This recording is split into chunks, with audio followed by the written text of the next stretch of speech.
Hello. Today I'm going to discuss various key terms and concepts we have discussed over the semester.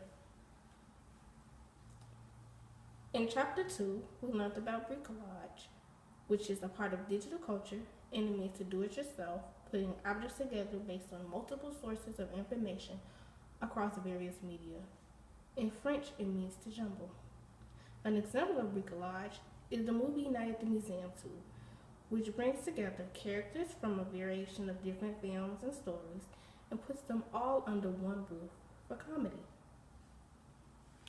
Next, we discuss the history of radio, which involves Marconi and Telsa. Marconi was born in 1874 and he was the son of an Italian gentleman and Irish girl. He helped develop radio by working at home and reading electrical journals in Italy in the late 1800s. Italy wasn't interested in his invention to transmit radio waves with an antenna, so Marconi took it to England where custom officials smashed it, so he rebuilt it. Between 1896 and 1897, his invention was received and a company was formed. By 1899, he had taken it to the United States where we were just becoming a colonial power. When he arrived to America, he created a company called American Marconi. Now, World War I wanted radios for their ships, so Marconi got paid for his radio, but he never received any credit. Tesla, born in 1856, he was a Serbian American, and he discovered the basis for most alternating current machinery. He came to the United States in 1884 and briefly worked with Thomas Edison, and he sold patent rights to George Westinghouse right after he arrived to America. So, he created his own lab and invented the Tesla oil, an induction coil widely used in radio. Now, there is always this big debate between Marconi and Tesla, which invention was better. Personally, I think Marconi was better. His invention was better. Only because his radio equipment helped people survive the Titanic. He helped save 700 people. So I think he won. But they both were heavily involved with radio, the making of radio. In Chapter 5, we discussed superbug philosophy characteristics. Now, that is niche, independent, resistant, adaptive, and steadily massive. Niche means putting content out there in creative and new ways. It can be a product that is made and marketed for use in a small and specialized but profitable market. Now, an example of that is Dirty Rotten Flowers, and that market serves breakup revenge. So, you got dumped or cheated on, you can send your ex-lover some dirty rotten flowers with the message attached. I know that sounds crazy, but that's actually, they market thrive and people are really into it and people seriously do it. Next is independent, and that means it can survive on its own and don't belong to any specific media. Now, an example of that are YouTube sensationers and YouTube stars. Now, one of my personal YouTube favorite is Glozell Green, and her catchphrase is you okay? Is you good? Because I like to know. I want to know. That's her catchphrase, so you should watch her videos. And her first video was my push-up bra would help me get my man, and it skyrocketed, and that started her career. Next is resistant. Now, media bugs are hard to resist. They become addicting. YouTube videos are addicting. Seriously. They're also adaptive. They start to evolve. An example of that is, YouTube channels growing and, YouTube starts making other channels that you can follow. One might be for fun, one might be a blog. Others might be takeout of their videos or whatever, bloopers, so they create other channels so they can grow and get more subscribers.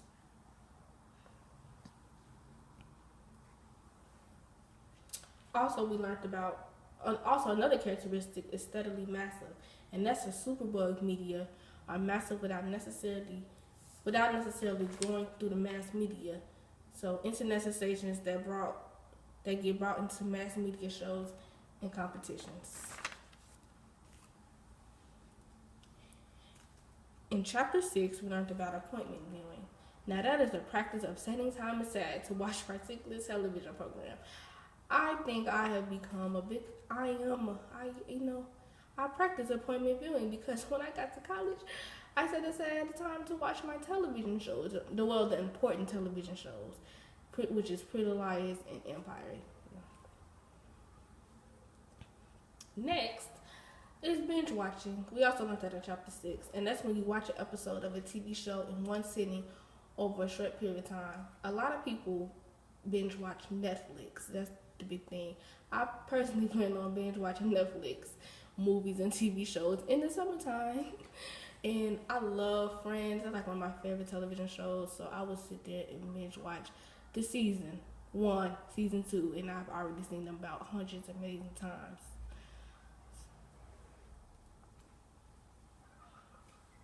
In chapter 7, we learned about crowdsourcing, which is a group of people, usually online, and they are asked to contribute to a task in order to divide up the work and make it possible to do or easier to do.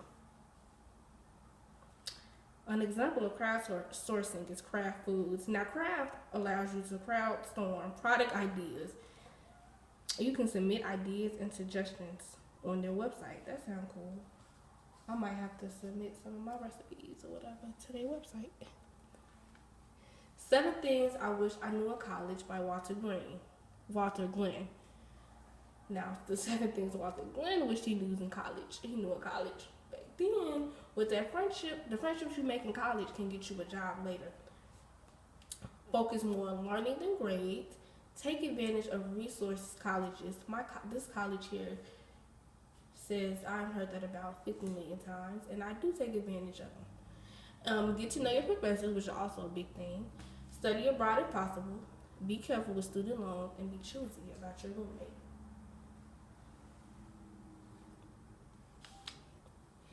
Native advertising is paid content.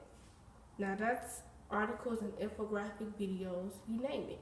If a content producer can make it, corporations can buy it, and publishing platforms can promote it.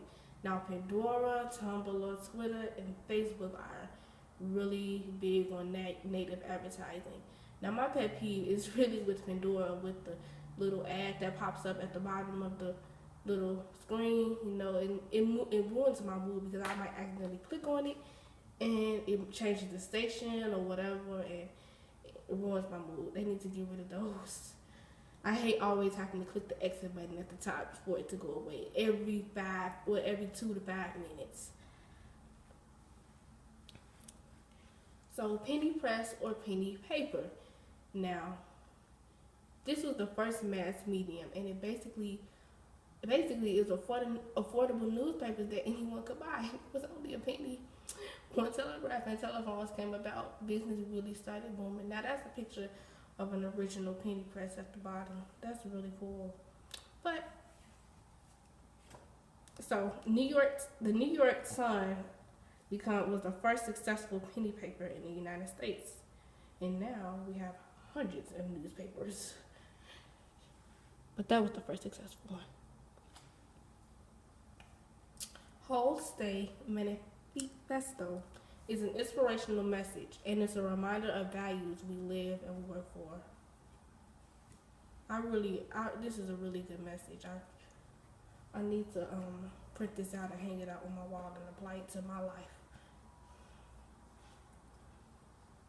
Cindy Royal, who is an award-winning educator, an associate professor at Texas State University, she teaches one of the best graduate programs for the future of journalism in the country.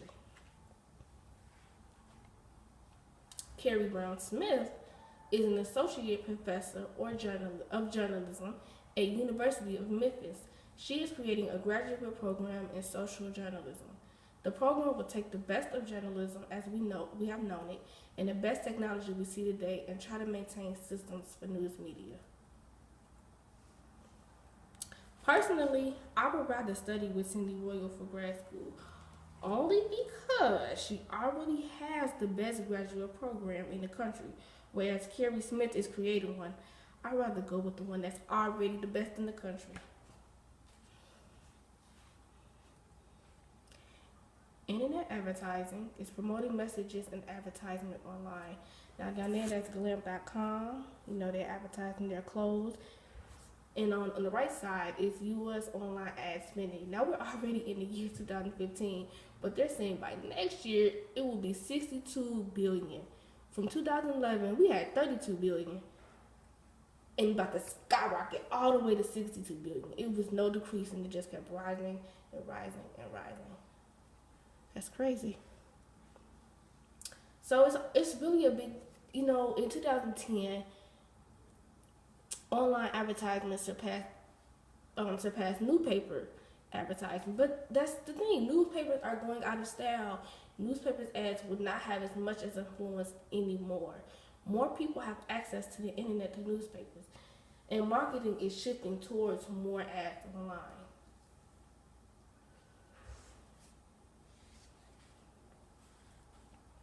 The third person effect. Now this is where advertising is effective.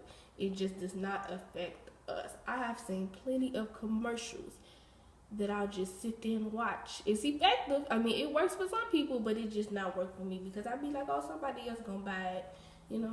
And a big example of that is TV ads. And there's some people that are directly influenced by ads. And an example of that are cars. Like, you see a car commercial every commercial. Basically, it's every other commercial. It's a car advertisement. And, third person effect is really active when you're not in market for a new car, but someone else might be, and it affects them. Rule of 7. Now that's a rule that people need to see an advertisement 7 times before they act on it. That does not necessarily mean that the person will go buy the product or even vote for the politician. I mean, you can see it more than you can see it. Even if you see it 7 times, you still might not act on the product or go get it.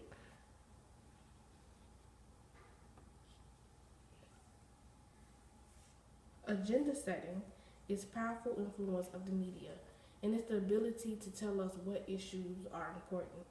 News media tries and tells us basically what is important. Now, the big thing back in 2012 is when Whitney Houston died. That was splattered all across the television screens, and all on the internet, all on Twitter. It's a big thing, but it's not the most important thing that we should be worried about. It's sad, but it shouldn't be, splattered all across the screens. Keep being talked about every single day. And another thing I think is getting really worldwide attention today is Bruce Jenner's transition into a woman. That has nothing to do with us. It's better things in the world that we should be discussing or even putting our focus on, which is terrorists attacking the United States.